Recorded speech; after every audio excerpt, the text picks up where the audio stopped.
안녕하세요 여러분, 환영하고 축복합니다. 오늘은 116일차입니다. 의인의 열매라는 주제로 하나님 말씀 함께 나누겠습니다. 네, 우리가 잠언은 지혜서라고 하는데요.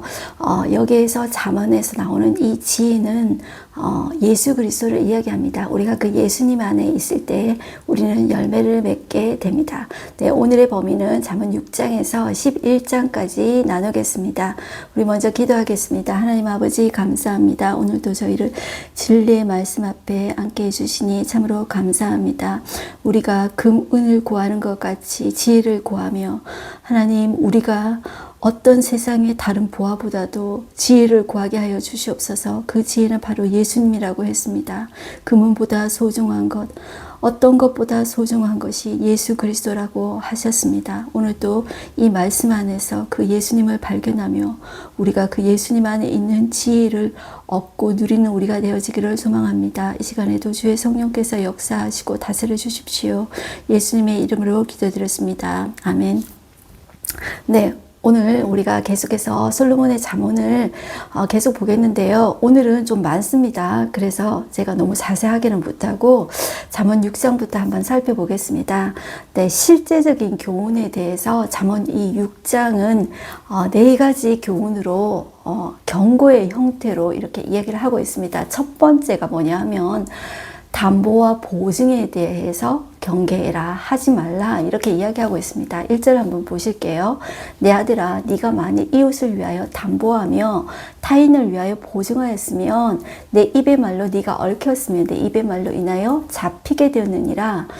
그러니까 3절 중간에 보시면 너는 곧 가서 겸손히 내 이웃에게 간구하여 스스로 구원하되, 이 말은 뭐냐면 네가 네 말로 얽혔지. 그러면 그 깨닫는 즉시 곧 가서 그 이웃에게 싹싹 빌라는 말입니다. 자, 그래서 5절 보시면 마치 노루가 사냥꾼의 손에서 벗어나는 것 같이, 새가 그물 치는 자의 손에서 벗어나는 것 같이 스스로 구원하라.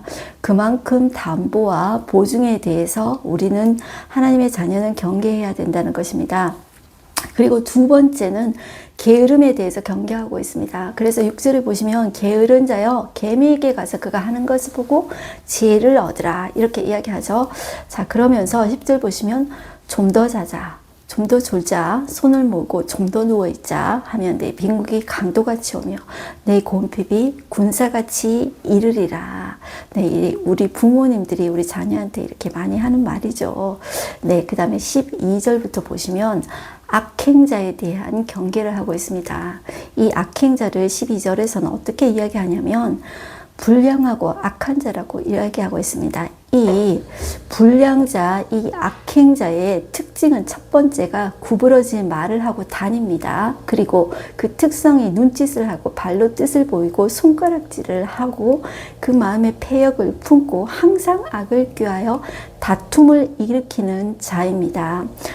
네, 여러분들 우리가 교회 다니면서도 우리의 말이나 우리의 눈짓이나 우리의 발이나 우리의 손가락질, 마음으로 그 말이 표현이 됩니다. 다툼을 일으키는 것, 이것은 하나님의 자녀의 어떤 품성이 아니라고 여러분들 보시면 되겠습니다. 그런데 그들의 끝이 뭐냐 하면은 성경은 멸망이라고 이야기하고 있어요. 그래서 15절 보시면 그러므로 그의 재앙이 갑자기 내려 당장에 멸망하여 살릴 길이 없으리라. 자, 그렇게 결과가 그렇게 된다는 거죠.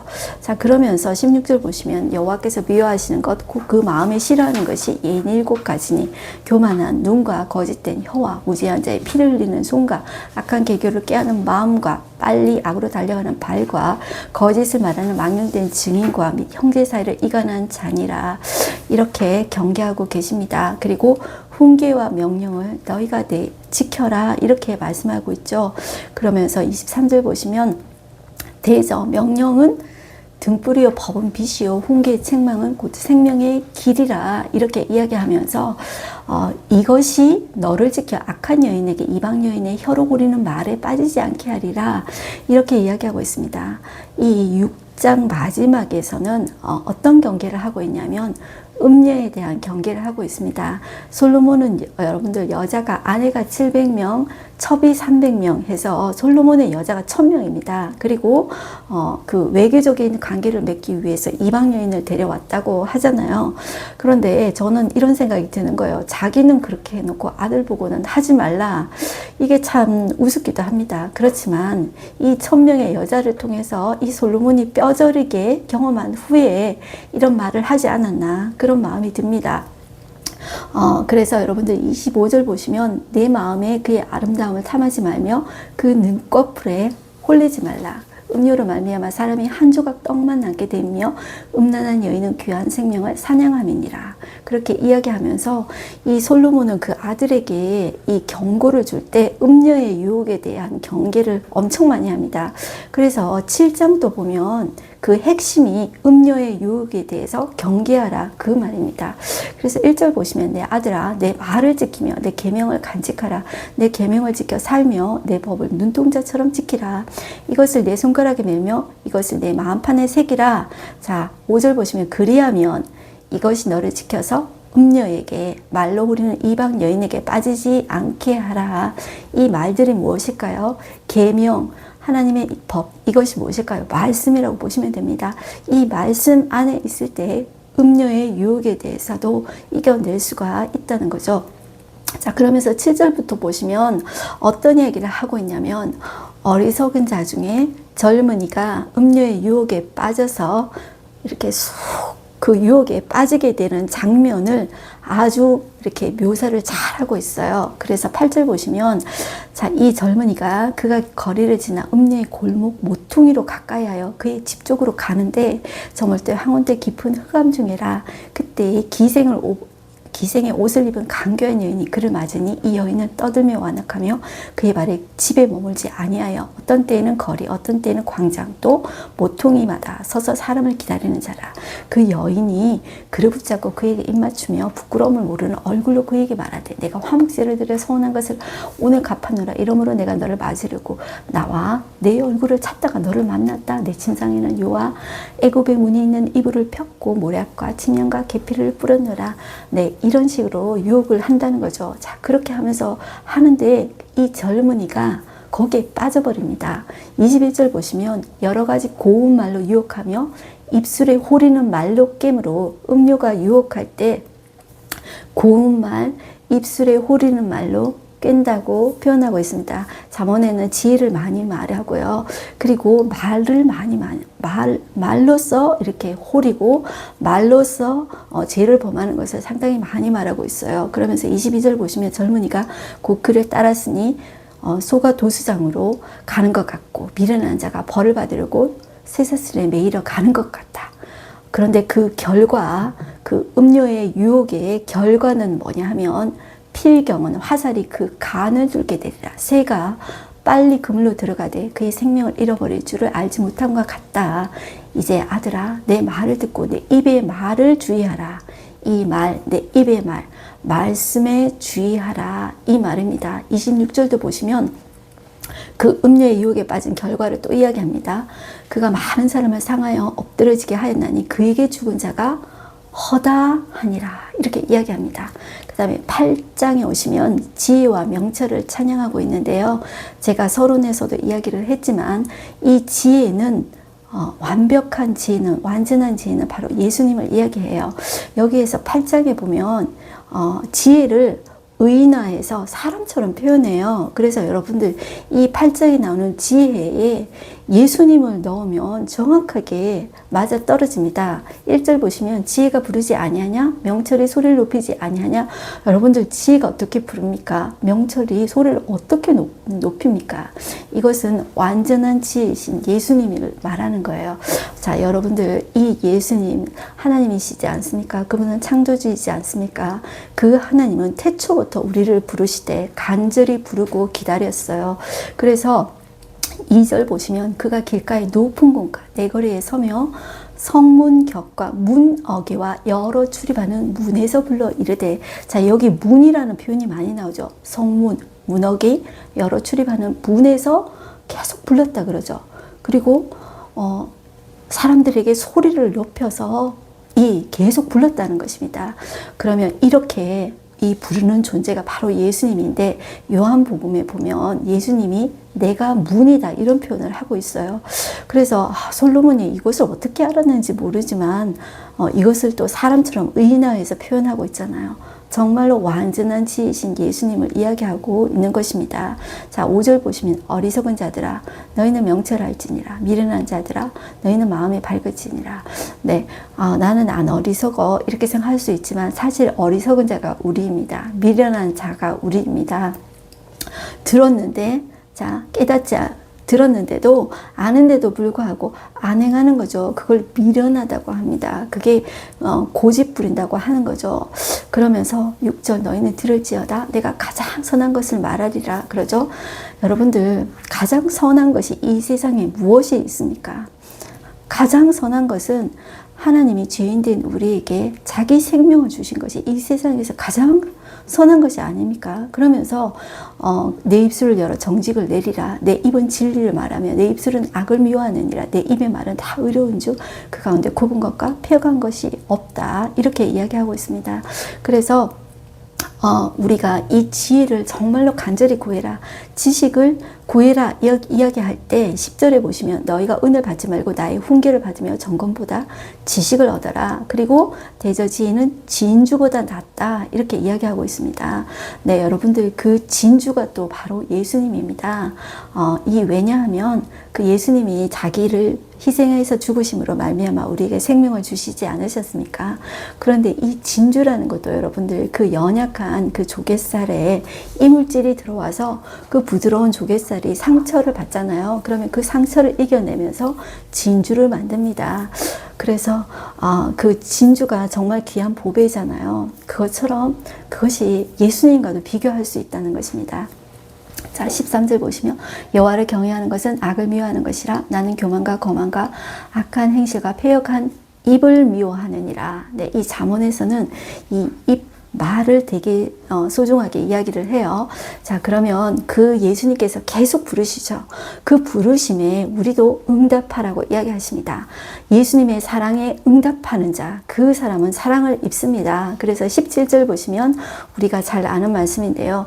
나를 사랑하는 자들이 나의 사랑을 입으며 나를 간절히 찾는 자가 나를 만날 것이니라 이야기하고 있습니다. 부귀가 내게 있고 장구한 재물과 공의도 그러하니라 이야기합니다. 이제 22절부터 보시면 예수님이 창조주이시지 않습니까? 그 창조에 있어서 하나님의 지혜를 보여주십니다. 그래서 22절에 여호와께서 그의 조화의 시작 곧 태초에 일하시기 전에 나를 가지셨으며 여기에 이것이 예수님을 계속 상징하는 거예요. 만세 전부터 태초부터 땅이 생기기 전부터 내가 세움을 받았나니 아직 바다가 생기지 아니하였고 큰 샘들이 있기 전에 내가 이미 났으며 이 났다는 것은 이미 존재했다는 것입니다. 우리가 사람 표현으로 났으며 이렇게 표현하고 있지만 예수님이 이미 존재하셨다. 이걸 조금 어려운 말로 선재하셨다 이렇게 이야기합니다. 자, 그리고 25절 산이 세워지기 전에 언덕이 생기기 전에 내가 이미 났으니 하나님이 아직 땅도 들도 세상의 진토의 근원 또 짓지 아니하였을 때라 이렇게 이야기하고 있습니다. 그리고 29절 보시면 바다의 한계를 정하여 물이 명령을 거스르지 못하게 하시며 또 땅의 기초를 정하실 때 내가 그 곁에 있어 창조자가 되어 날마다 그의 기뻐하신 바가 되었으며 항상 그 앞에서 즐거워하였으며. 자, 여러분들 어떻습니까? 정말로 이 지혜를 이야기할 때 이것은 예수님을 이야기하는 것이 맞죠. 자, 내가 그 곁에 있어 창조자가 되어. 자, 이것은 꼭 예수님을 이야기하는 것입니다. 35절 보시면 대저 나를 얻는 자는 생명을 얻고. 자, 지혜를 얻는 자는 생명을 얻지만 정말 더 궁극적인 것은 완전한 지혜이신 예수님을 얻는 것이 생명을 얻는 것이라 이야기하고 있습니다. 그리고 여호와께 은총을 얻을 것임이라 이야기하고 있습니다. 그러나 나를 잃는 자는 자기 영혼을 해하는 자고 나를 미워하는 자는 사망을 사랑한다 이렇게 이야기하고 있습니다. 네, 그 다음에 우리가 9장에 한번 넘어가서 보겠습니다. 네, 이 9장은 두 개를 대조하고 있습니다. 그래서 이 지혜를 예수님이라고 생각할 때 1절 보시면 지혜가 그의 집을 짓고 7 기둥을 다듬고 짐승을 잡으며 포도주를 혼합하여 상을 갖추고 자기 요종을 보내서 성중 높은 곳에 불러 이르기를 어리석은 자는 돌이키라 지혜 없는 자에게 이르기를 너희는 와서 내 식물을 먹으며 내 혼합한 포도주를 마시고 어리석음을 버리고 생명을 얻으라. 명철의 길을 행하라. 이 지혜가 예수님이라는 거죠. 이 예수님이 이렇게 상을 차려놓고 여러분들 잔치상을 차려놓고 계속 부르시는 거예요. 초청하시는 거예요.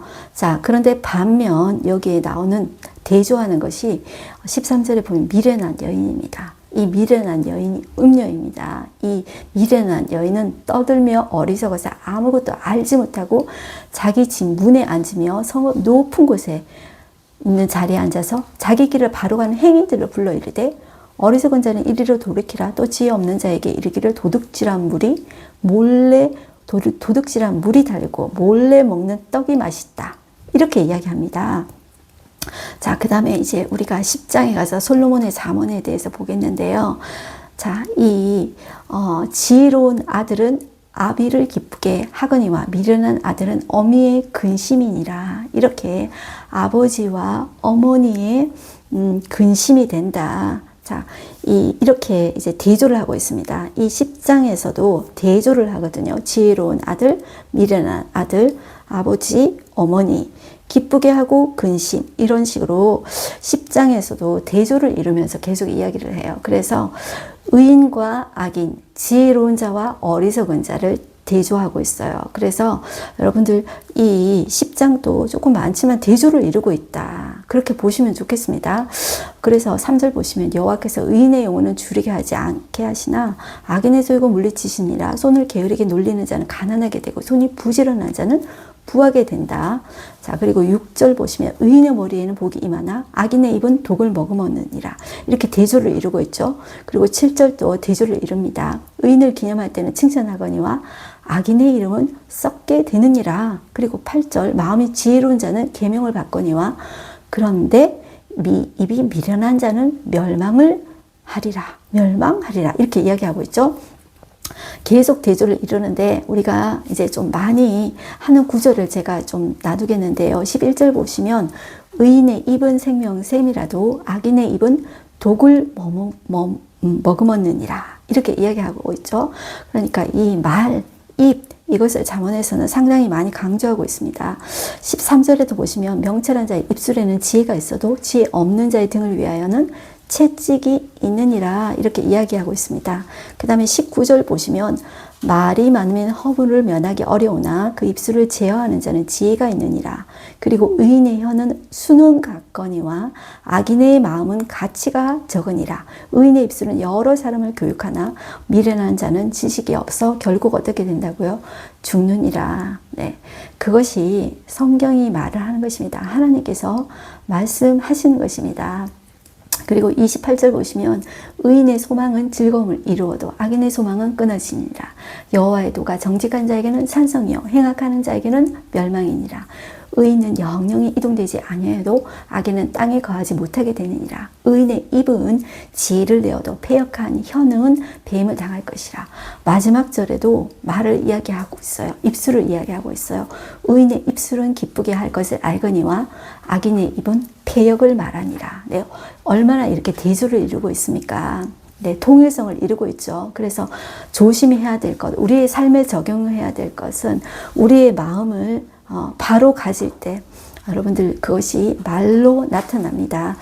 그렇게 보시면 좋겠고요. 이제 11장 보시면 1절 보시면 속이는 저울은 여호와께서 미워하시나 공평한 추는 그가 기뻐하시느니라. 교만이 오면 욕도 오거니와 겸손한 자에게는 지혜가 있느니라. 이렇게 이야기하면서 11장 또 대조를 이루면서 이야기하고 있습니다. 5절 한번 보겠습니다. 완전한 자의 공의는 자기의 길을 곧게 하려니와 악한 자는 자기 악으로 말미암아 넘어진다. 이제 대조를 계속 이루고 있어요. 그래서 7절도 보시면 악인은 죽을 때 그 소망이 끊어지나니 불의의 소망이 없어지느니라. 의인은 환난에서 구원 얻으나 악인은 자기의 길로 가느니라. 자, 이것은 뭐냐 하면 이 의인의 끝은 영생이고 악인의 끝은 심판이 있다. 그 이야기를 하고 있습니다. 그래서 9절 보시면 9절부터 15절까지는 어떤 이야기를 하고 있냐면 그 결과에 대해서 이야기하고 있어요. 계속 의인과 악인을 대조하고 있죠. 자, 의인의 지혜와 그 악인의 지혜라고 하는 그 잔머리, 그 영악한 장깨 있죠. 그것은 대조를 이루면서 이야기를 하는데요. 9절 볼게요. 악인은 입으로 그의 이웃을 망하게 하여도 의인은 지식으로 말미암아 구원을 얻느니라. 여러분들 아까 그 악인의 결과가 심판이고 죽음이고 그것이 끝이라고 그랬죠. 근데 자기만 망하는 것이 아니라 그의 이웃도 망하게 합니다. 그렇지만 의인은 구원을 얻게 하고 자기만 구원을 얻는 것이 아니라 그 이웃도 여러분들 구원을 얻게 됩니다. 그 의인이 형통하면, 그래서 10절을 보시면 성읍이 즐거워하고, 자, 이렇게 나오지 않습니까? 공동체가 살아나는 것입니다. 그리고 그 이웃과의 관계에서도 지략이 필요합니다. 그래서 지략, 지혜 이렇게 생각하면 되겠습니다. 14절 보시면 지략이 없으면 백성이 망하여도 지략이 많으면 평안을 누리느니라, 이렇게 이야기하죠. 자, 그리고 이웃과의 관계에서 또 이야기합니다. 솔로몬은 보증서지 말라, 이것도 반복해요. 타인을 위하여 보증이 되는 자는 손해를 당하여도 보증되기를 싫어하는 자는 평안하니라. 그리고 이야기를 하면서 지혜에 대한 이야기인데요. 여자가 유덕하면, 덕이 있으면 존영을 얻고 남자가 근면하면 재물을 얻는다, 이렇게 이야기하고 있습니다. 여러분들 이렇게 되기를 소원하지 않습니까? 자, 계속 이제 대조를 이루고 있는데요. 20절 보겠습니다. 마음이 굽은 자는 여호와께 미움을 받아도 행위가 온전한 자는 그의 기뻐하심을 받느니라. 네, 말을 강조하고 있는데 그 말은 어디에서 나온다고요? 마음에서 나와요. 그 말이 굽고 패역한 자는 마음이 굽은 거예요. 자, 이 마음이 굽은 것은 여호와께 미움을 받는다고 말하고 계십니다. 그 다음에 21절, 악인은 피차 손을 잡을지라도 벌을 면하지 못할 것이나, 자, 이 악인들의 행동을 보면 자기 혼자 악을 행하지 않고 자기 그 사람들을 꼬셔요. 친구를 꼬셔가지고 손을 잡아요. 그런데 벌을 면하지 못할 것이라고 하나님 말씀하고 계십니다. 그렇지만 의인의 자손은 구원을 얻으리라, 이렇게 이야기하고 있습니다. 그 다음에 27절 보겠습니다. 의인과 악인이 받을 보응에 대해서 이야기를 하고 있는데요. 선을 간절히 구하는 자는 은총을 얻으려니와 악을 더듬어 찾는 자에게는 악이 임하리라. 여러분들, 금과 은을 구하듯이 지혜를 구해야 되고, 선을 간절히 구하는 자는 은총을 얻게 됩니다. 네. 그리고 자기의 재물을 의지하는 자는 그 끝이 뭐냐면 패망입니다. 그러나 의인은 푸른 잎사귀 같아서 번성하리라. 자기 집을 해롭게 하는 자의 소득은 바람이라. 미련한 자는 마음이 지혜로운 자의 종이 되리라, 이렇게 이야기하고 있습니다. 의인의 열매는 생명나무라. 지혜로운 사람은 사람을 얻느니라. 자, 보라, 의인이라도 이 세상에서 보응을 받겠거든 하물며 악인과 죄인이래요. 그러니까 우리가 이 끝을 봤습니다. 자, 그래서 그 끝은, 자, 우리의 마음을 잘 관리를 해야 되겠습니다. 그래서 우리의 마음이 예수님 안에 있을 때 완전한 지혜를 이제 가지게 되는 것입니다. 오늘 하루 한 절 말씀 보겠습니다. 내가 그 곁에 있어서 창조자가 되어 날마다 그의 기뻐하신 바가 되었으며 항상 그 앞에서 즐거워하였으며, 이야기하죠. 오늘의 인사이트를 보겠습니다. 지혜는 그 곁에 있어서 창조자가 되어 날마다 그의 기뻐하신 바가 됩니다. 항상 그 앞에서 즐거워합니다. 어거스틴이나 칼빈은 이를 성자 예수 그리스도의 신성에 관한 묘사로 해석합니다. 이 말씀은 그리스도의 신성뿐 아니라 영혼 속에서 성부 하나님과 성자 하나님이 누리신 놀라운 친밀함을 그려줍니다. 사도 바울도 그리스도를 하나님의 지혜라고 묘사한 바가 있습니다. 그래서 고린도전서 1장 30절에 보시면 너희는 하나님으로부터 나서 그리스도 예수 안에 있고 예수는 하나님으로부터 나와서 우리에게 지혜와 의로움과 거룩함과 구원함이 되셨다라고 이야기하고 있습니다. 네, 여러분들, 우리가 그 예수님 안에서 이러한 지혜와 의로움과 거룩함과 구원함과 그런 생명의 역사를 우리만 누리는 것이 아니라 우리 이웃에게 흘러보내는 우리가 되었으면 좋겠습니다. 그리하여 우리 공동체를 살리는 저와 여러분들이 되십시다. 승리하십시오. 기도하겠습니다. 하나님 아버지, 감사합니다. 오늘 또 솔로몬의 지혜를 주님 들었습니다. 그러나 그 지혜는 사람에게서 나온 것이 아니고 그 완전한 지혜는 예수 그리스도라고 했습니다. 그 끝은 생명입니다. 그 끝은 구원입니다. 하지만 악인은 정반대의 길이었습니다. 그 끝은 심판이요, 그 끝은 멸망이었습니다. 하나님 아버지, 우리가 예수 그리스도 안에 있는 지혜를 금과 은을 찾는 것보다 더욱더 구하게 하여 주시옵시고, 그 주님 안에 있는 좋은 것들을 구함으로 우리 안에 생명이 넘칠 뿐만 아니라 우리에게 그 생명을 흘려보낼 수 있는 우리가 되어지게 하여 주시옵소서. 우리가 하나님께서 쓰시는 귀한 통로가 되는 우리가 되어지기를 소망하게 하여 주시옵소서. 오늘도 그 말씀 붙잡고, 지혜의 말씀 붙잡고 우리의 실제 실생활에서 적용하게 하여 주시옵소서. 우리의 모든 어려운 순간에 세상적인 지혜로 잔머리 굴리며 다른 사람을 속이며, 하나님, 그러한 지혜가 아니라 하나님으로부터 오는 거룩하고 남을 살리고 구원함에 이르는 지혜를 우리에게 허락하여 주시옵소서. 예수 그리스도의 이름으로 기도드렸습니다. 아멘. 네, 여러분들 승리하십시오. 화이팅입니다.